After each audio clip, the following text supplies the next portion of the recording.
তোমার মাংস রান্নার গন্ধ তো দেখছি একেবারে মাঠ পর্যন্ত পৌঁছে গেছে।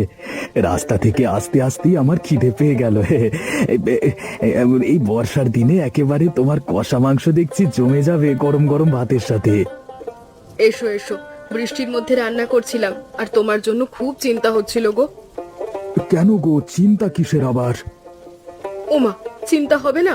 এই ঝড় জলের মধ্যে তুমি সেই সকালে মাঠে গেছো আর এত বেলা করে ফিরছো, চিন্তা তো হবেই বলো। চিন্তা করলে কি আর আমাদের মুখে অন্ন উঠবে সুবর্ণা? আমাদের মতো গরিব মানুষদের তো ঝড় আসুক জল আসুক আর দুনিয়ায় উল্টে যাক, মাঠে যেতেই হবে। তা যেতে হবে, কিন্তু সময়টা বড্ড খারাপ যে। সত্যি আমি তাই ভাবছি, এরকম ভাবে যদি বৃষ্টি চলতে থাকে তাহলে তো গ্রামে বন্যা হতে আর বেশি সময় লাগবে না।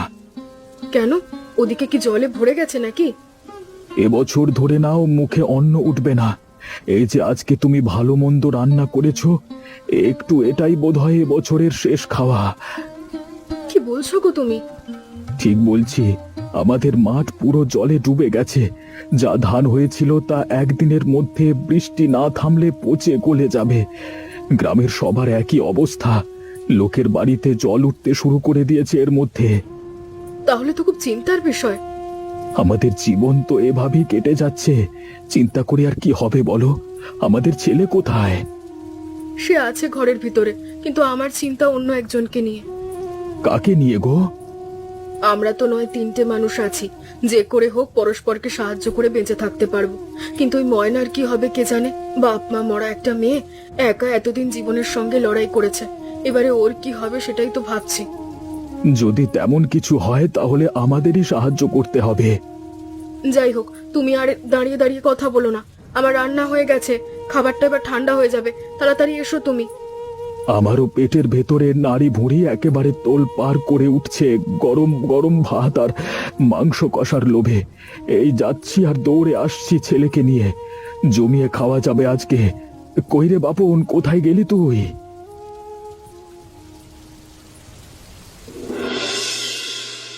ময়না, শুনছিস? কোথায় তুই? আরে এই ময়না। কি হয়েছে গো বাপনদা?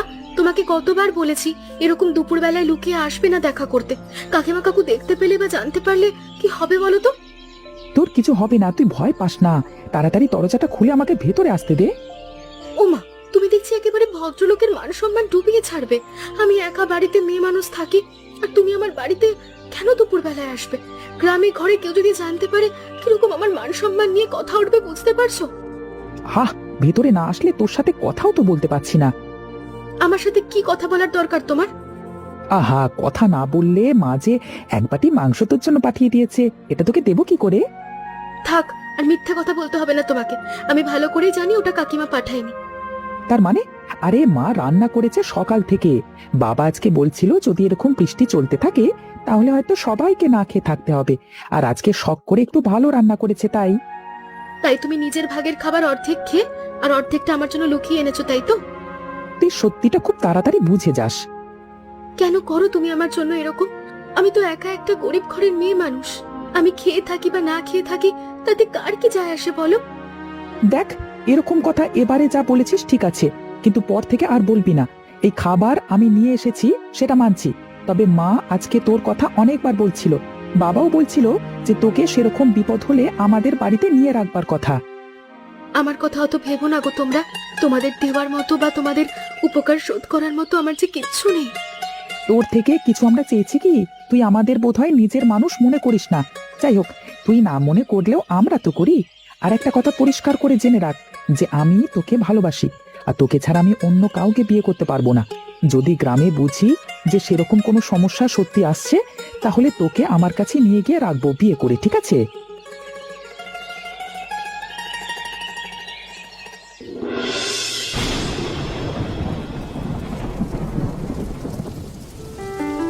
কে রে বাবা, রতন নাকি?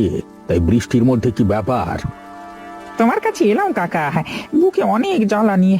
কি করবো বলো, এই গ্রামে তো নিয়ম কানুন সব একেবারে বন্যার জলের মতো ধুয়ে সাফ হয়ে গেছে।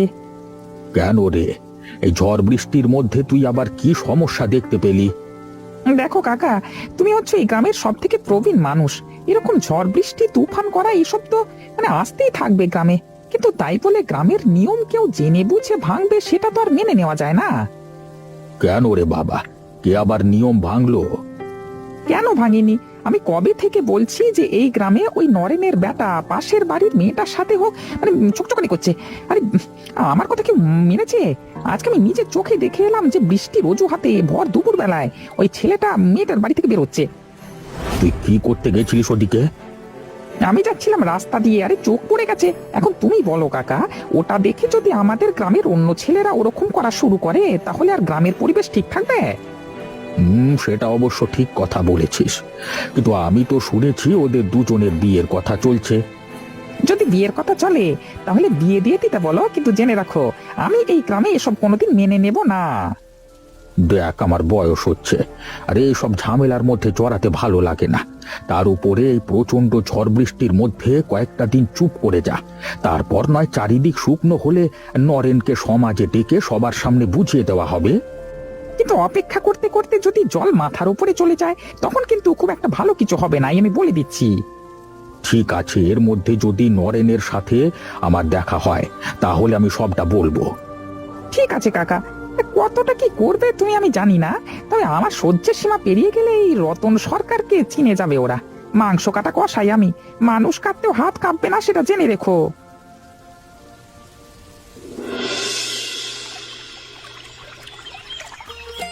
সত্যি এই 4-5 দিন যে পুরো জীবনটা বদলে যাবে এখনো বিশ্বাস হচ্ছে না, বুঝলে? আমি তো তোমাকে সেদিনকেই বলে এসেছিলাম যে বাবা মা দুজনেই আমাদের বিয়ে দিতে চাইছে। কিন্তু এরপর কি হবে? বিয়ে তো আমাদের হয়ে গেল, কিন্তু পেট চলবে কি করে? কয়েকদিন আগে যে বৃষ্টি শুরু হয়েছিল তাতে সত্যিকারের বন্যা হয়ে গেছে। বিয়েটা হয়ে যাওয়ার পর হয়তো লোকের আমাদের সম্বন্ধে কথা বলাও থেমে যাবে, কিন্তু তাই বলে তো পেটের জোগাড় হবে না। তুমি কিছু ভেবে পাচ্ছো? শুকনো দিন থাকলে না হয় আমি শহরে গিয়ে একটা চাকরির কথা ভাবতাম। শহরে তো চাকরি সবাই করে, কিন্তু গ্রামে থেকে যদি কিছু একটা করতে পারতে খুব ভালো হতো। আচ্ছা, আমার মাথায় একটা বুদ্ধি এসেছে। কি বুদ্ধি? তোমার মা মানে আমার শাশুড়ি মা তো খুব ভালো মাংস রান্না করতে পারে, আর তাছাড়া এই বর্ষার মধ্যে যদি আমরা গরম গরম মাংস ভাত লোকের ঘরে পৌঁছে দিই তাহলে সবাই খুব পছন্দ করবে। সেটা তো আমি বুঝতে পারছি, তাতে আমাদেরও হাতে দুটো টাকা আসবে, কিন্তু মাংসর দোকান দিতে গেলে বা বিক্রি করতে গেলে অত মাংস কোথায় পাবো? আর অত টাকা আমাদের কাছে কোথায়? সেটাও অবশ্য সত্যি কথা। তবে ওই যে আমাদের গ্রামের রতন কাকা আছে না, আমাদের গ্রামের সব থেকে বড় লোক কসাই, তো আমাদের সাহায্য করবে না? তুমি কি পাগল হয়েছো? আমাদের নামে সারাক্ষণ চারিদিকে যা নয় তাই বলে বেড়াচ্ছে, আর আমাদেরকে সাহায্য করবে? ও যদি আমাদের সাহায্য করে তাহলে ধরে নাও পৃথিবী উল্টে যাবে। তবু আমার মনে হয় আমাদের কিছু একটা করা উচিত। কাল আমি বাবাকে বলবো একবার মাংস রান্না করার জন্য। যদি অল্প করে কোথাও থেকেও জোগাড় করতে পারে তাহলে আমি সেটুকুও বিক্রি করতে যাব। দেখো, যা ভালো বোঝো করো, আমার তো কিছুই মাথায় ঢুকছে না। কেউ আছো গো? আমি বড় বিপদে পড়ে এসেছি, আমাকে বাঁচাবে তোমরা? এ কি, আপনি কে? এই অবস্থায় কোথা থেকে আসছেন? মা, জলে বড় কষ্ট পেয়েছি, তোমাদের বাড়িতে একটু আশ্রয় পাওয়া যাবে? দেখে তো আপনাকে ভদ্র ঘরের মানুষ বলেই মনে হচ্ছে। এই বৃষ্টির মধ্যে এখানে কোথা থেকে এলেন? এখান থেকে 2 গ্রাম পরে আমার বাড়ি, ওখানে আমার খুব বড় মুরগির খামার আছে। আমি মুরগি বিক্রি করতে যাচ্ছিলাম শহরে, কিন্তু আমার সব ভেসে গেছে একদিনের বন্যায়। এদিকে যে এমন পরিস্থিতি তা তো জানতাম না, জানলে আসতাম না। এই 2 মুরগিকে কোনো রকমে বাঁচিয়ে নিয়ে নিজের প্রাণ বাঁচিয়ে তোমাদের দরজায় এসে আটকেছি। আরে আসুন আসুন, উপরওয়ালা আপনাকে পাঠিয়ে দিয়েছেন আমাদের বাড়িতে, তাড়াতাড়ি ভেতরে আসুন। তার মানে? মানে আপনাকে পরে বলছি, কিন্তু দেখছেন তো আমরা খুব গরিব, আপনার থাকতে হয়তো এখানে খুব অসুবিধে হবে। কোনো অসুবিধে হবে না মা, তুমি যদি কিছু না মনে করো তাহলে একটা কথা বলবো। হ্যাঁ বলুন। তোমাদের জন্য তো করবার মতো আমার এখন সামর্থ্য নেই, আমার সব ভেসে গেছে জলে। তবে এই 2 মুরগি নাও, আজকে সবার জন্য রান্না করো, অন্তত আজকের দিনটা সবাই মিলে একটু আনন্দ করে থাকি। কেন যে আপনাকে বললাম উপরওয়ালা পাঠিয়েছেন সেটা খাওয়ার সময় বুঝতে পারবেন। এখন বাইরে দাঁড়িয়ে দাঁড়িয়ে একদম কথা বলবেন না। আপনি বৃষ্টিতে পুরো ভিজে গেছেন, বাইরে দাঁড়িয়ে থাকলে আপনার শরীর খারাপ করবে। তাড়াতাড়ি ভেতরে আসুন। আমার তো নিজের মেয়ে নেই, থাকলে হয়তো তোমার মতোই বড় হতো, আর তোমার মতো করেই ভালোবাসতো আমাকে। আমি খুব খুশি হয়েছি গো মা, আজকালকার দিনে কেউ তো কাউকে এমন করে সাহায্য করে না, কিন্তু তুমি আমাকে সাহায্য করে বাড়িতে নিয়ে যাচ্ছ। চলো মা, চলো চলো চলো। ময়না, ওনাকে জিজ্ঞেস করো আমি কি আরেকটু দেবো। মোহন কাকা, কেমন হয়েছে রান্না? বর্ষার দিনে ভালো লাগছে তো খাবার? আসলে আপনি হয়তো অনেক দামি দামি খাবার খেয়েছেন, তাই আমাদের ঘরোয়া রান্না ভালো লাগছে না। কি বলছো কি তুমি? এমন সুন্দর রান্না তো আমি বাপের জন্মে খাইনি। খাবার থেকে তো আর মুখ তুলতে ইচ্ছে করছে না। সত্যি বলছেন আপনি? সত্যি বলছি, একেবারে অদ্ভুত হয়েছে রান্না। তাহলে একটা অনুরোধ করবো আপনাকে। হ্যাঁ, যা বলবার আছে নির্দ্বিধায় বলো। তোমরা তো আমার যা উপকার করলে, তার বদলে আমার সামর্থ্যের মধ্যে যা থাকবে আমি তোমাদের জন্য করতে পারি। বেশি কিছু করতে হবে না। আসলে আমার শাশুড়ি মা খুব ভালো মুরগির মাংস রান্না করতে পারে, আর আমরা এই বর্ষার দিনে গ্রামে মুরগির মাংস বিক্রি করার কথা ভাবছি, কিন্তু গ্রামে আমাদের কেউ সাহায্য করছে না, আর আমাদের কাছে অত টাকাও নেই। তাহলে কোনো চিন্তাই করতে হবে না তোমাদের। এমনিতেও বৃষ্টিটা 1-2 দিনের মধ্যে কমে যাবে। আমি তোমাদের মুরগি দেব। প্রথমে তোমাদের টাকা দিতে হবে না। বাজার থেকে সব থেকে সস্তা এবং সব থেকে ভালো মুরগি আমি দেব। তোমরা ব্যবসা শুরু করো, তারপর গুছিয়ে নিয়ে আমাকে অল্প অল্প করে টাকা দেবে। আমরা সারা জীবন ব্যবসা করব একসাথে। আপনি বড় উপকার করলেন কাকা। আমরা এটা নিয়ে চিন্তায় ছিলাম যে কিভাবে শুরু করব। দেখো, সত্যি কথা বলতে কি, মানুষ তখনই সাহায্য পায় যখন সে নিজে অন্যকে সাহায্য করে। তুমি নিজে আমাকে এত বড় সাহায্য করেছো, তার বদলে তো আমি সামান্য একটু প্রতিদান দেওয়ার চেষ্টা করছি। কাকা বাবু, একটু বাইরে আসলে খুব ভালো হয়। তাই তো ভাবছি, এমন সুগন্ধ কোথা থেকে আসছে। তা এই বন্যার সময় তোমরা মাংস কোথায় পেলে? আর হঠাৎ করে তোমার মাংস বিক্রি করতে আসছো কেন? হ্যাঁ, আর যদিও তোমার রান্নাটা তোমরা ভালোই পারো, সেটা আমি শুনেছি। আসলে আমরা তো জানি গ্রামের মানুষ সবাই মাংস খেতে চায়, কিন্তু বর্ষার মধ্যে কেউ পারছে না। সামান্য খাবারের অভাবই, তার উপর আবার মাংসের কথা তো দূরে থাক। এদিকে বৃষ্টির দিনে গরম গরম মাংস ভাত খেতে খুব ভালো লাগে। তাই আমরা একজন ভালো মানুষের সাহায্যে খুব ভালো মাংস জোগাড় করে রান্না করে নিয়ে এসেছি সবার জন্যে। তোমরা কি আমার বাড়ি থেকেই শুরু করছো নাকি? হ্যাঁ কাকা, আপনি গ্রামের সব থেকে অভিজ্ঞ মানুষ। আপনি যদি খেয়ে একবার পছন্দ করেন, তাহলে সবাই নেবে আর নিশ্চয়ই পছন্দ করবে। আচ্ছা, দাও দেখি এক টুকরো এখন খেয়ে দেখবো, আর বাকি পরে খাবো। আর ঘরে বসে আরাম করে, বুঝলে? খেয়ে বলুন তো কেমন হয়েছে। আরে বাহ, এ তো দারুণ গো বৌমা। আর সত্যি কথা বলতে কি, তোমার ছেলের যতদিন না বিয়ে হচ্ছিল, ততদিন আমার বাড়ি বয়ে এসে কতগুলো খারাপ কথা শুনিয়ে গেছে গ্রামের লোকজন। কিন্তু আমার মনে হচ্ছে তোমরা এমন সুন্দর রান্না করে তাকে উচিত জবাব দিতে পারবে। কাউকে জবাব দেওয়ার জন্য তো আমরা করিনি, মানুষের ভালো করা এবং নিজেদের ভালো থাকার জন্যই করেছি। আমি আশীর্বাদ করছি তোমাদের, এ ব্যবসা তোমাদের খুব ভালো করে চলবে। ঠিক আছে কাকা, আমরা তাহলে যাই এখন। অনেক বাড়ি যেতে হবে এখন। আমাদের বাড়ি থেকে তো চলেই গিয়েছিলে, আবার ফিরে এলে কেন? আর শুধু তো ফিরেই আসোনি, কাদেরকে মুরগি দিচ্ছ সেটা তো আমাকে কিছু বলছো না। ব্যবসাটা তুমি শুরু করেছিলে বলে যা ইচ্ছে তাই করবে, ভুলে যেও না যে ব্যবসার আসল মালিক এখন আমি। দেখ, আমি এখনো পর্যন্ত কোনো খারাপ কাজের উদ্দেশ্যে কোনো কিছু করিনি। আমি যদি কিছু করে থাকি তাহলে ভালো কাজই করেছি। ভালো কাজ বা খারাপ কাজ আমি জানতে চাই না। তোমাকে আবার এই বাড়িতে ফিরে আসতে কে বললো? বর্ষার মধ্যে তো চলে গিয়েছিলে তোমার নিজের ভাগের মুরগি নিয়ে।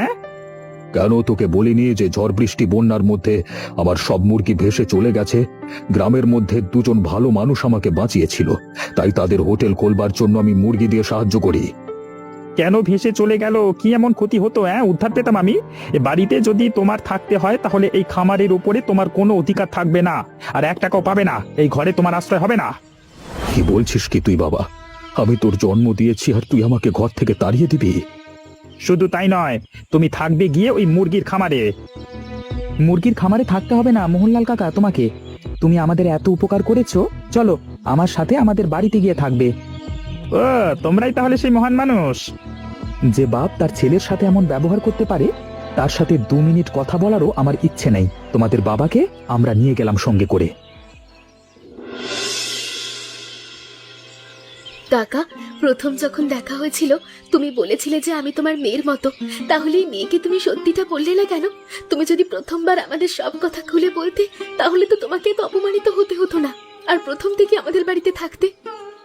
কপাল রে মা, কপাল। কেউ কি আর নিজের অসহায়তার কথা ইচ্ছা করে বলতে চায়? তোরা আজকে গেলি বলে জানতে পারলি, না হলে হয়তো আমি রাস্তায় রাস্তায় ঘুরে ঘুরে মরতাম। তোরা জানতেও পারতিস না। কিন্তু হঠাৎ করে তোমার ছেলে এরকম কেন করছে? তুমি এত ভালো মানুষ, আর তোমার ছেলে এমন শয়তান কেন? শয়তান আগে ছিল না, খুব ভালো ছিল রে। কিন্তু রতন নামের একজন কসাইয়ের সাথে মিশে এমন শয়তান হয়ে উঠেছে সে দিন দিন। আসলে আমার ব্যবসার উপরে হিংসে করে রতন ভুল বুঝিয়ে আমার ছেলেটাকে নিজের দলে টেনে নিয়েছে, আমার ব্যবসাটা অধিকার করবার জন্য। কি বললে তুমি? রতন কসাই? সে তোমাদের গ্রামের লোক? কি বলছিস কি তুই? একদম ঠিক কথা বলছি, মহা শয়তান।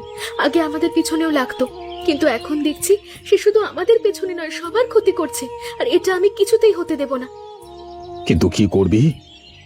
তুমি আমাকে বলো যে তোমার ছেলে রতনের সাথে কবে দেখা করে? সপ্তাহে রবিবার করে ওরা ওই মাঠের ধারে আড্ডা দেয়। এখন তো বৃষ্টি থেমে গেছে, আর কাল রবিবার, কালকেই ওদের ব্যবস্থা করব। কি ব্যবস্থা করবি? ওদের আড্ডায় নিশ্চয়ই মাংসের দরকার পড়ে। কালকে ওদের একটু বিশেষ মাংস খাওয়াবো আমি, আর তোমরা সবাই লুকিয়ে থাকবে। কিন্তু এসব কি করে হবে? তোমার ছেলে আবার তোমার কাছে ফিরে আসবে, নিজের ভুল বুঝতে পেরে। আমার উপর এইটুকু ভরসা করো, দেখবে সব ঠিক হয়ে গেছে। আচ্ছা, তুই যা ভালো বুঝিস কর। কি রতন, এতদিন গ্রামে মাংস বিক্রি করছি বৌমাকে নিয়ে, সবাই মাংস খায়, তুমি তো খাও না। আর তোমার এই নতুন বন্ধুটা এসেছে, একে নিয়েই তো এই বৃষ্টির দিনে মাংস খাওয়ার উপযুক্ত সময়। তুমি? আরে রতনদা, খাও খাও, এটা খেলে পয়সা দিতে হবে না তোমাকে। আরে এরা মাংস রান্না করে আমার বাবার দানের মুরগিতে, ওর ওপরে আমাদেরই অধিকার আছে। তুমি খেয়ে দেখো, তারপর আমি খাবো। তোমাদের এই মাংসের হাঁড়ি আমাদের সামনে নামিয়ে রেখে যাও, না হলে পরদিন থেকে আর মুরগি পাবে না। হ্যাঁ ঠিক আছে, খেয়ে দেখি কেমন হয়েছে। বাবরে, জোরে গেলাম, মরে গেলাম। বাবরে, কি হয়েছে? কি হয়েছে তোমার? ঝাল, খুব ঝাল, বিষের মতো ঝাল, আমার সারা শরীর জ্বলছে। কি দিয়েছে মাংসের মধ্যে? তোর জল দিয়ে, জল জল জল। জল কোথায় আছে সেটা একমাত্র আমরা জানি, কিন্তু বলবো না। কেন কেন, কি চাস তোরা? যত তাড়াতাড়ি সব সত্যি কথা বলবে, তত তাড়াতাড়ি জল পাবে তুমি। কি সত্যি? কেন তুমি এই কাঞ্জিলাল দাদার মাথা খাচ্ছ? উফ, কসাই হতে গিয়ে আমাকে বাইরে থেকে মাংস কিনতে হয়। ওকে হাতে রেখে ওর বাবার ব্যবসাটা নিজের নামে করতে পারলে, তাহলে নিজের খামার আর নিজে কসাই হয়ে দ্বিগুণ লাভ করতে পারবো। সেই জন্য এখন জল দাও, জল দাও। কি বললি শয়তান? তার মানে বাবা যা বলেছিল সেটা সত্যি? তুই আমার কাছে বাবার নামে যা বলেছিস সব মিথ্যে? বাবা, আমাকে ক্ষমা করে দাও। আমার চোখ খুলে গেছে, আমি সব সত্যি বুঝতে পেরে গেছি। জল কই, জল? জল আছে এই গ্রামের বাইরে। যদি এক্ষুনি চলে না যাও এখান থেকে, তাহলে কিন্তু লোকজন ডেকে মার খাওয়াবো। তাড়াতাড়ি যাবে কিনা?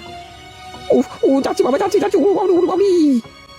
দেখেছো তো, লোকের পেছনে কাঠি করে নিজে বড় লোক হতে চাইলে কিরকম ভাবে শাস্তি হয়। উরি বাবা!